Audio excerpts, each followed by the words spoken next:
All right, ladies and gentlemen of the YouTube world, this is Chris, aka Barnum11970, and I got a great video that I want to basically try and get as many people as possible to listen to. This is going to be the most important video I've ever done. It's going to help a lot of people figure out what's been going on. This is years of me studying, learning from different people, learning different sections, and putting the puzzle together and pretty much have the answer of why we're enslaved and how we can pretty much get out of it. The getting out of it part I'm still working on, but when you see everything put into perspective, you're going to be wowed. So the one thing I would recommend is, please, I know this might be a long video, watch the entire thing. I ask people to share this because we need to get this information out, because once you hear some of the things that our government has done to us and what we've actually done to ourselves, and I'll explain how that happened, you'll never look at this government again. And I know some people say, well, where are the links? Well, they're studying here from common law, trust law, admiralty law, symbolism, all different aspects to be able to get this done. So that's how they basically trick people for the longest time, because there's so many different pieces to the puzzle.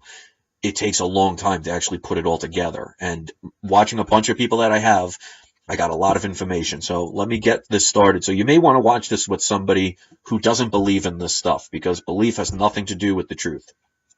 So I'm going to go over some stuff again that's been done in other videos. I'm going to basically put everything into one video to kind of give you the idea of how we've been screwed and why. All right, so we're going to start with the fact that I've talked about the symbolism and legal definitions, because these are going to be relevant. We're also going to talk about admiralty law, your birth certificate, and how you've been enslaved since birth. Now, we're going to start with the admiralty law. We're starting with you in the womb. So when your mother's pregnant with you, you just think it's the process of having a child. You give birth to the child, you sign a couple of documents, and then you live your life as a person.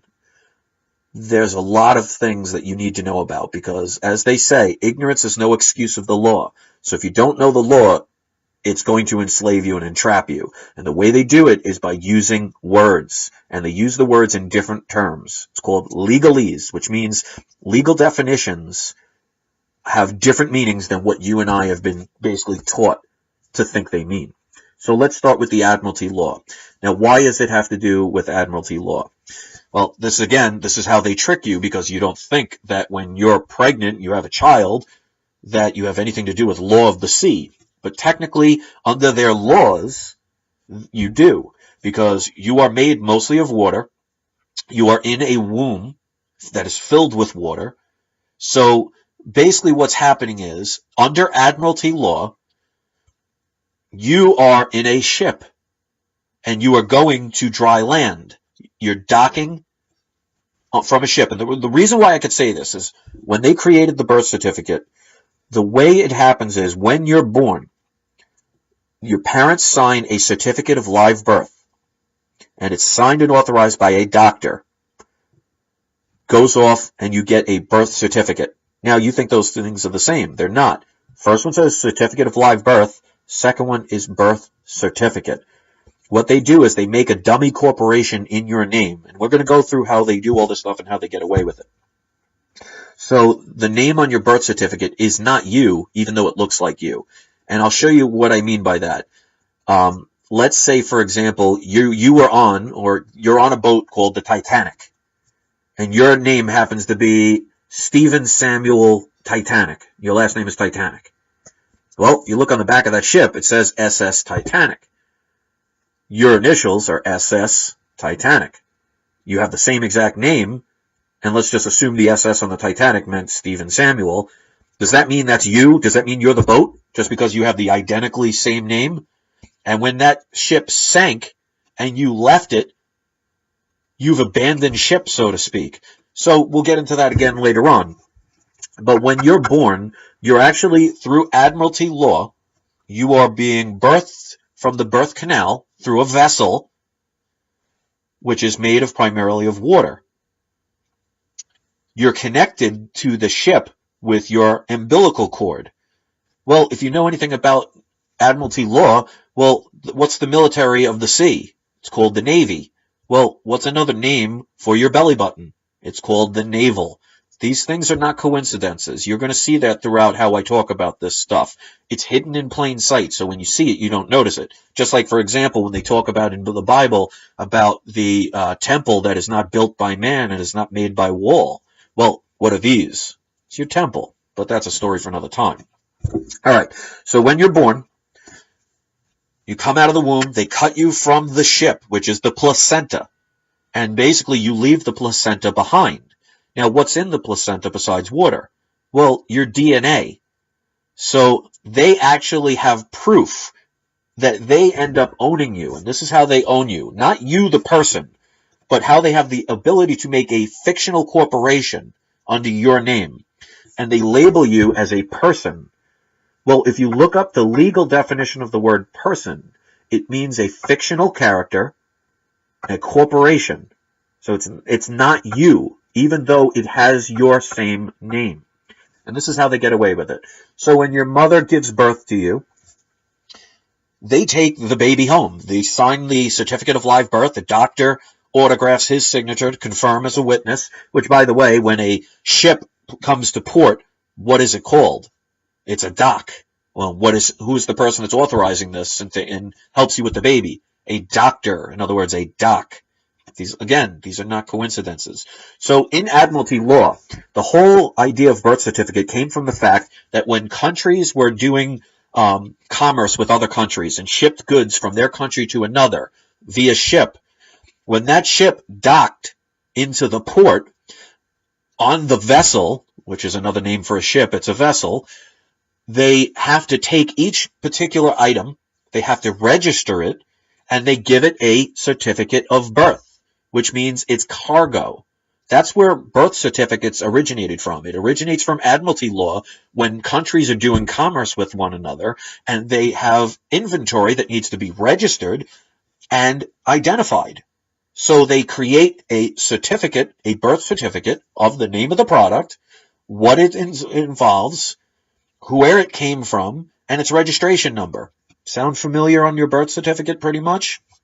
Okay, so when you ever notice after a birth that happens, you see in the newspaper a day or two later, they say, John and Mary Smith gave birth to John Smith Jr., and you think, oh, that's nice, and the hospital's just mentioning that, that's a cool thing. What they're actually doing is, it's kind of like a lost and found, where they're saying, we found this DNA that's been abandoned at the hospital, and we're trying to find the person who has it to claim it. It's like, for example, and somebody made this as an amazing way to think about it. Let's say you have very long hair, and you decide, I'm going to go to the barber, and I'm going to just shave my head. So you go to the barber, shave your head, all that hair falls to the floor, you think you did a great job, you pay, and you go on your way. Well, all that hair, which was part of you, which is full of your DNA, you've abandoned, so it technically is the property of the person who owns that haircutting facility. So if they wanted to take that hair and turn around and sell it as a wig and make a profit off of it, well, they're making profit off of your DNA, part of who you are. But because you abandoned it, it's no longer yours. So this is how they are able to justify having a corporation in your name, because they have the only proof that you are who you say you are.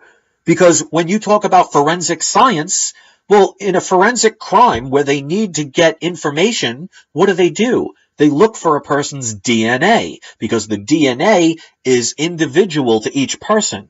No two strands are ever alike. So your DNA is you. So that's proof of who you are. So I can say I'm anybody. I could say I'm Michael Jackson. I could say I'm Claudia Schiffer. I could say I'm Bruce Springsteen or George Washington. But the DNA of who I am proves absolutely without a shadow of a doubt I am who I say I am.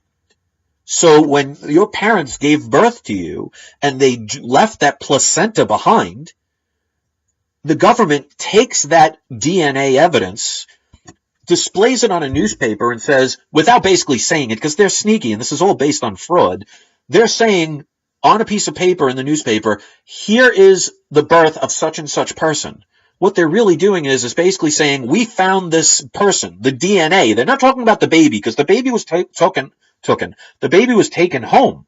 So it's not that they're saying we have the physical baby. They're talking about the DNA, which proves who you are. Otherwise, whatever you say, whatever name you've been given, is nothing more than hearsay. So the fact that you have your name on a driver's license does not mean that's you. It's technically hearsay, because unless you were conscious and had it recorded, you can't prove you are who you say you are just because your parents even gave you a name. But your DNA can prove if it's linked to you. So after a couple of days of nobody coming to claim that placenta, because no one knows what that is and they don't think about it, the government has the right to take your DNA and create a fictional character and label you, according to Admiralty law, dead at sea. Well, because you didn't come and claim it, and with ignorance is no excuse of the law, your silence is the same as consent. Now let me explain what that means. Silence is the same as consent. Because most people say, well, I didn't know about it, so how can they get away with it? This is how they get away with it. And I've used this example in other videos. Let's say a bunch of us are going out to dinner. We're all going to pay for our separate meals. And we're buying drinks and whatever dinner. At the end of the day, we have a pie. And we slice the pie up and divide it. And there's one piece of pie left. Everybody's eating. Now, I want to make a legal claim to that piece of pie. And I say out loud, I'm claiming that I'm going to take that last piece of pie. Well, the other people have choices. Well, they can say, yeah, go ahead, you can have it, we're full. Or they could say, no, you can't have it. Who are you to take the extra piece? Let's talk about it. They could say, no, let's divide it. Or they could say nothing. Well, in law, if you make a claim of something and the other parties involved who heard the claim do not dispute it or argue it or create additional terms and just stay silent, that's the same as them saying, go ahead and take it. In other words, they comply with your request.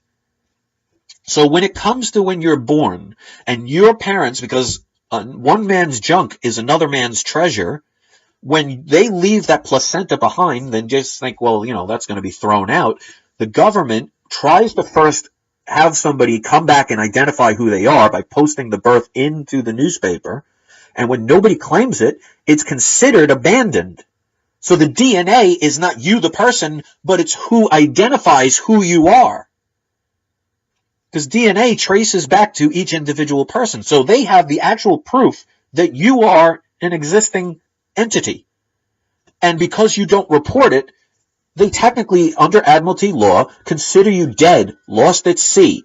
So even though I am here alive as a human being, under the government's rules, because of the fact when I was an infant, I didn't go, or my parents didn't go and report and claim back that DNA, they own the proof that I am who I am. And because I didn't go back and claim it, it was abandoned. So you've abandoned ship. Just like when I said before about the Titanic. You can have the exact name as the Titanic, but that doesn't mean you are that boat. So when that boat sank, and you jumped off that boat, you're abandoning ship. It's just meant to not be literally. It's all based on figurative and symbol. Now, symbols, the reason that they have symbols is for basically throughout history, the average person could not read and write. Even kings could not read and write a lot of times. Who were able to transfer laws throughout the history? Well, the clergy. The people who wrote the Bible, they also wrote the laws. They had to learn how to read and write. So the average person, how did they know what a law was if they couldn't read and write? Well, symbolism is the answer to that. Like, I'll give a prime example. And again, I've done this in other videos, but I want this whole thing so everybody can get this stuff. If you were driving along in a car, and all of a sudden you see a light go from the color green to the color red, what do? Well, what are you supposed to do? You stop. Now, it didn't say stop. You didn't read a word that says stop. You just know because the symbolism means that when a light turns red, you're supposed to stop. So even if you couldn't read and write, you understood what it meant. So that's what symbolism is. So in law, there are certain words that if you don't know the meaning, can enslave and entrap you. Now let's get into the Constitution. So we're talking about, first of all, the way they can enslave you is by the fact that when you're born, your parents leave behind the placenta, your ship, according to admiralty law. And again, it's not the literal sense. It's not a boat. They're talking, it's in the figurative sense. So you're a creature of water. You're created into this water vessel. You leave the vessel into dry land through your vessel, which is the placenta. The parents leave the placenta behind, which is full of your DNA. And also, they take out of your left foot, they draw blood. Or where do they take it from? The sole of your foot. Your soul. Okay? It's all goes into play. So after a couple of days, they post in the newspaper, such and such gave birth to this person. You think that's a nice thing that they're doing. They're actually trying to do a lost and found and say, hey, we found this baby, come and claim it.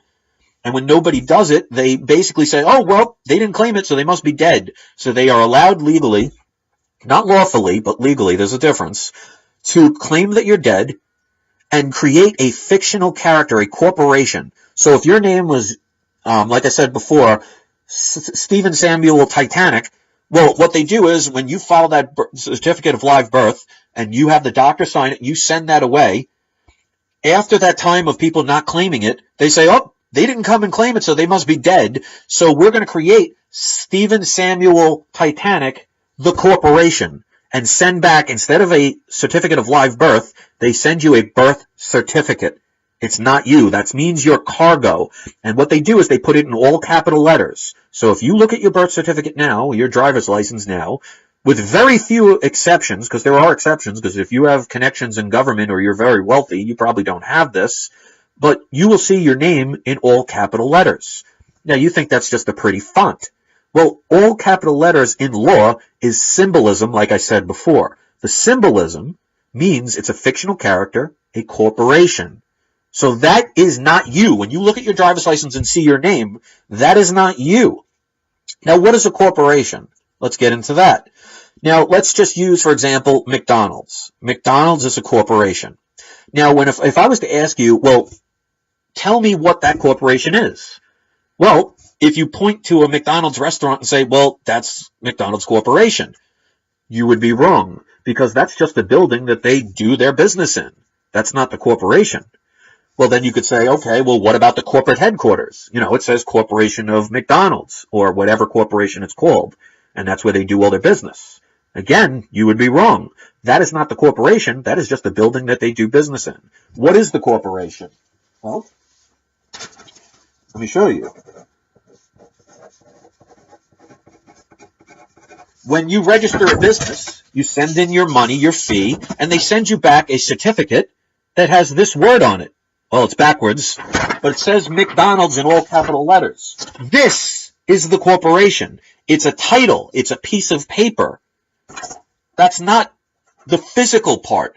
It just means that you've registered this name as a corporation, which you can do business under. So if you'd want to do McDonald's out of your backyard, if you were the owner of that corporation, you could.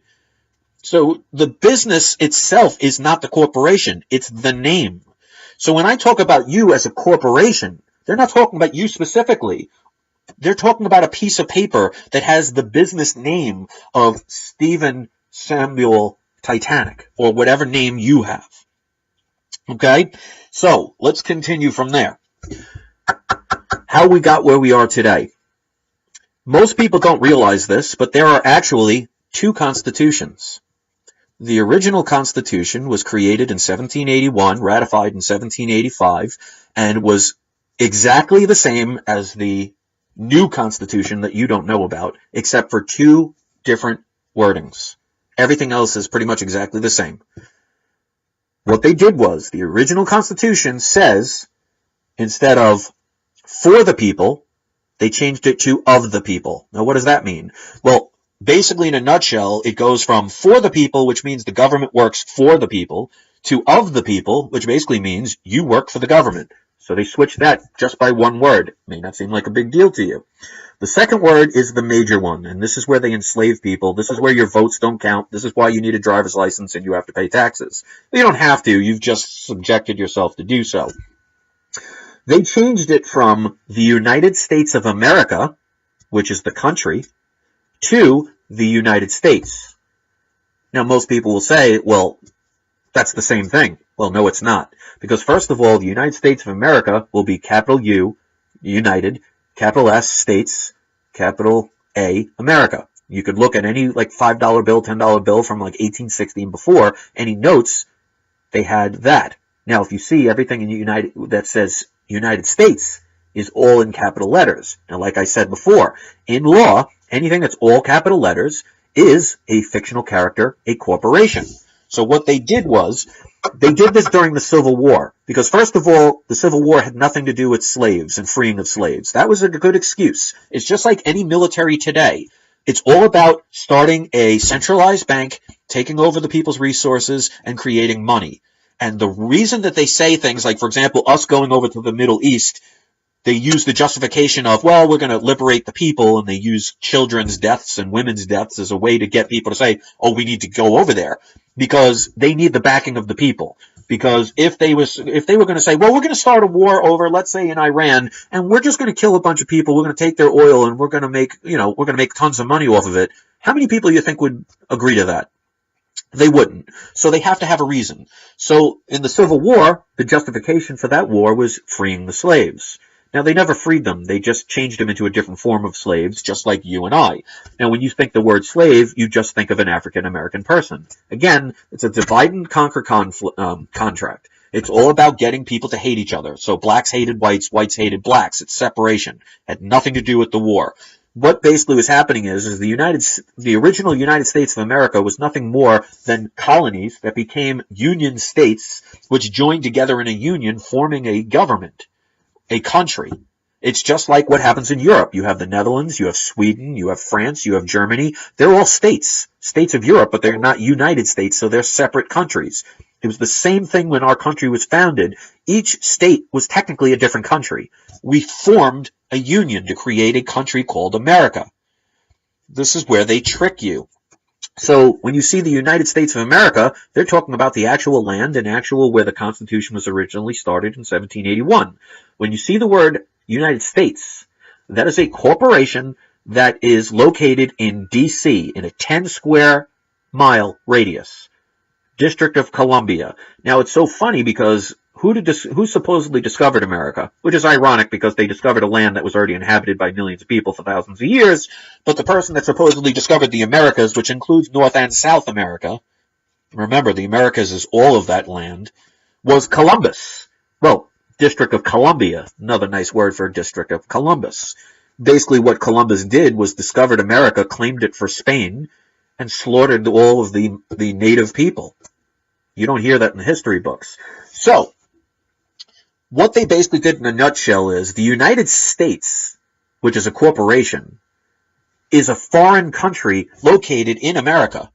Just like, for example, the Vatican over in Italy is not part of Italy. It's its own country. Just like the city of London. Now, don't mistaken that for London, the city. I'm talking about, it's specifically called the City of London. It's actually part of London, but it's its own country located there. Same thing with D.C. It is not part of America. It's located on the continent of America, but what they did was they basically became traitors to America and created their own government. And basically, for any law to be abided by, you had to live within that 10-mile radius, 10-mile squared radius. Now, most people would say, well, I live in New Jersey, or I live in California, or I live in Hawaii. I'm not within that 10 miles, so that doesn't include me, does it? This is how they get you. When they had the Civil War, there was a lot of damage. There's a lot of people, worrying about death and destruction. There was a lot of money that was being made and lost. That's one of the reasons why Abraham Lincoln got assassinated, because to be able to pay for the war, because wars cost money, because you have to pay for soldiers and the people to manufacture the wars, the weapons of mass destruction, they had to borrow money from banks. Now, one of the ways to be able to get more money is that Lincoln actually lowered the value of gold. So overnight, people lost 40% of their wealth, but it allowed them to create more money so they could spend it for the war. Between 1863 and 1865, they got rid of the original Constitution, changed those words, as I stated before, and created new amendments, which basically makes them and us all frauds and traitors to the America. Now, let me explain what they did. Okay, one of the first ones they did was on December 6, 1865. That was the 13th Amendment. That basically, in a nutshell, was to abolish slavery. So the way you think it means. Okay, so I'm going to explain how slavery was actually better for the slaves before they fixed this, because let's get into that. Slaves before the Civil War, which unfortunately were just one specific gender, the African American people, what they did was they were considered property, which means property is going to give you a benefit, but you also have to take care of it. In other words, like, for example, one of your things of property that you probably have is a TV. Now, you wouldn't leave a TV out in the rain, would you? No, you keep it inside. It's like having a pet. Technically, a pet is your property. You know, if it's sick, you're going to take it to the hospital if you love it, and if it's your family, you're going to feed it. You're going to make sure you take care of it. You're going to give it a place to live. But it's subject to whatever you decide. Like, for example, if you own a cat and you want affection from your cat, you could go over and grab him and take care of him, even if he didn't want it or she didn't want it. They have to wait until you decide to feed them. So they're subject to your terms. So you could be a good person that takes care of your animals, or you could be abusive, but they'll stick around because they're dependent on you to take care of them. So with the slaves, what happened? Yes, they could get killed. Yes, they could be abused. Yes, they could be beaten. Yes, they had to do work that they probably didn't want to do. But there were some benefits. They got food. They got medical care, because most people profited off of their slaves. So if your slaves all die, you don't have any profit anymore. So they did basically take care of them. They gave them food, water, shelter, protection, clothing. They provided these things. So I'm not saying that slavery was good, but what I'm saying is they went from having those things to provided to them to when they were freed, they now became citizens. And I'm going to explain in a little bit what citizen means. It's not what you think. So what they went from is being slaves to the system, but being provided for, to slaves of the system. In other words, they still have to pay taxes. They still can be imprisoned. You could still pay fines. You still have to do the laws of the government. So basically, you're a slave to the system, because you can't drive over 55 miles an hour without getting a ticket if you get pulled over, right? So you're not really free. But here's the difference. Now they have to get their own house. Now they have to get their own clothes. Now they have to find their own food. Now if they're sick, they have to take care of themselves. That's the difference. So let's get into the 14th Amendment. Now, again, this is when they ratified the Constitution. They basically destroyed the old Constitution, overthrew the American government. People made millions of dollars off of this, and the people that were in the government at the time didn't care, because as long as they made theirs, they didn't care what it was going to do, and they created a corporation that they named the United States, which is located in D.C. Now, again, like I said before, D.C. is the District of Columbia, and its radius of effect is only 10 square miles. This is how they entrapped you. Well, we start out, 14th Amendment, which started in July 9th, 1868. The amendment says, all persons.